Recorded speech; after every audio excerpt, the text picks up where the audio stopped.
going on, everybody? J-Dog here, and James Gunn has just announced his plans for the new DC universe, and gonna be reacting to it. So let's get rid of that, and let's do this. I'm the co-CEO of DC Studios. So as many of you know, DC has been disconnected in film and television for a long time. Yes. One of our jobs, mine and Peter's, is to come in and make sure the DCU is connected in film, television, gaming, and animation. That the characters are consistent, played by the same actors, and it works within one story. And if something is outside of that, like Matt Reeves' Batman or Todd Phillips' Joker or Teen Titans Go, that it is clearly labeled as DC Elseworlds, outside of the mainstream DCU continuity. Now, Peter and I have gotten pretty lucky in terms of the 4 projects that are coming out over the next year. First, we have Shazam, Fury of the Gods.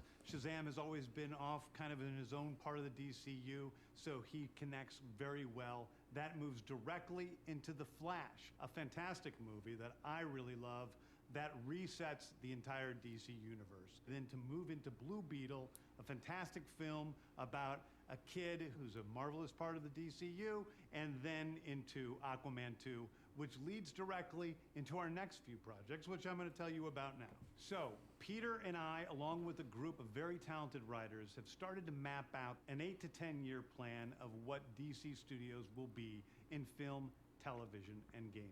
This first chapter is called Gods and Monsters. Now, what I'm about to tell you is a part of the first chapter. It's not the entire first chapter. The first project is Creature Commandos. Okay. Creature Commandos is an animated series. I've written all the episodes.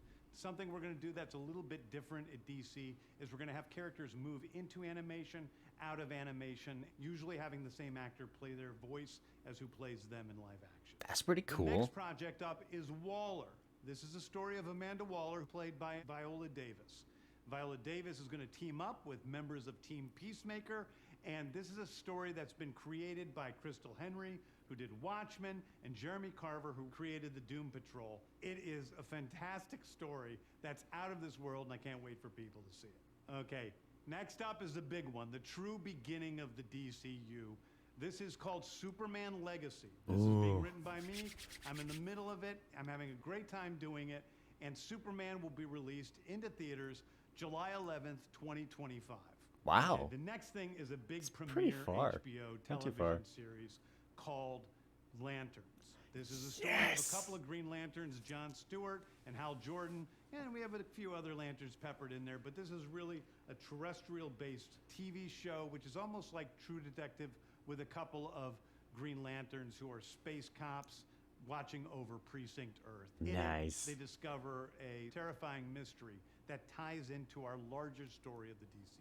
Next is a big movie called The Authority. The Authority is a passion project of mine. It's based on the marvelous Wildstorm characters we are now bringing into the DCU and will interact with all of our primary DCU characters. The Authority are a group of superheroes who think the world is broken and they want to fix it by any means necessary. I think it's a very different look at superheroes. We're doing a television series called Paradise Lost. Paradise Lost is the story of Paradise Island, usually known as Themyscira, which is the birthplace of Wonder Woman. It's almost like Game of Thrones with Westeros, but with all of the inhabitants of Paradise Island. The introduction of the DCU's Batman is The Brave and the Bold. The Brave and the Bold is the story of Batman and his actual son, Damian Wayne. What? Based on Grant Morrison's great comic. We're jumping right into Damian? My favorite Robin. He's a little assassin who Batman tries to get in line, and so we're jumping straight into Damian. And the beginning of sort of the Bat family in the DCU. Next up is a TV series called Booster Gold. Booster Gold is one of comics' really hell yeah. heroes. He is a fascinating guy. Oh He's my God, that is so cool. Who uses future technology to come back to present day and become a superhero so that people will love him. It is basically the superhero story of imposter syndrome on an HBO Max series. One of my favorite comic book series from last year was Tom King's run on Supergirl, Woman of Tomorrow. And so we're going to turn that into a big science fiction epic film. Now, Supergirl movie, is nice. a guy who was sent to Earth and raised by loving parents. Whereas Supergirl in this story, she is a character who was raised on a chunk of Krypton. She watched everybody around her perish in some terrible way. So she's a much more jaded character. And that brings me to Swamp Thing, the last thing we're going to Swamp talk Thing? about. A very dark horror story in the origins. Oh, it's a horror of story. the monster Nice. Who is Swamp Thing. And although it's totally outside of the rest of the DCU, it will still feed into the rest of the stories. Anyway, those are the stories that I can tell you about right now. I've loved the DC characters since I was a child. They're incredibly important to me. I knew that this was a once-in-a-lifetime opportunity to do something very different. One of the things that's very important for me in all of these movies and TV series is that the director's vision and the vision of the writers and all of the creators is unique and something special. Storytelling is always king. That's all that matters to us. And I want to be true to those stories. I want to be true to you guys and really give you something different than you've ever seen before. Anyway, thank you, everybody. I appreciate you watching. I hope this was exciting for you because it's really exciting for me. And I can't wait to start to dive into these stories with you guys on this grand adventure. Thank you so much. Okay. That's pretty cool. So, from the looks of it, the old DC Extended Universe is kind of feeding into it. With, like, keeping Amanda Waller and all that. So, Flash movie is going to reset everything. It looks like they're keeping Blue Beetle. So, yeah, it is kind of a reset. But, like, we got ourselves a Superman movie. 2025.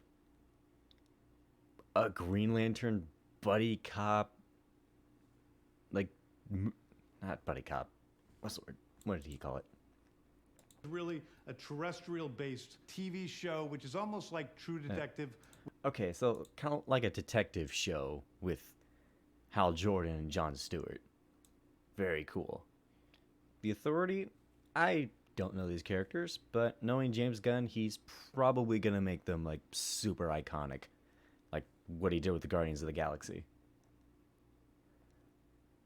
A show about the Mascara was pretty cool.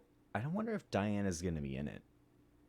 She might, but I think it might be like the actual Amazons and not about Wonder Woman.